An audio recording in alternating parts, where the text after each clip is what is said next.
এগুলো কি বিরিয়ানি পনির? হ্যাঁ। আচ্ছা, এখানে কতগুলো পনির আছে? 4.5 কেজি। 4.5 কেজি।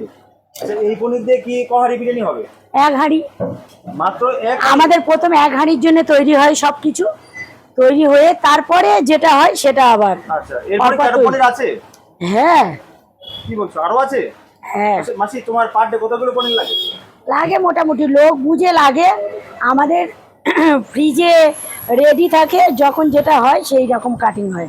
মোটামুটি তাও কত কেজি লাগে একটু বলবে? কালকের গেছে কত, 15-16 কেজি গেছে। 15-16 কেজি। আচ্ছা মাসি, এই যে একটা পিস, হ্যাঁ, এই একটা পিস দিয়ে যদি বিরিয়ানি করা যায়, খেতে পারবে তো? না না, খেতে পারবে বেশি না। বড় হয়ে যাবে।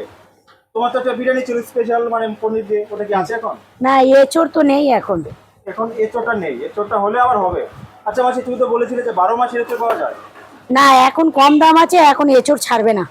আচ্ছা, পুজোর পরে থেকে আবার ছাড়বে। পুজোর পরে থেকে?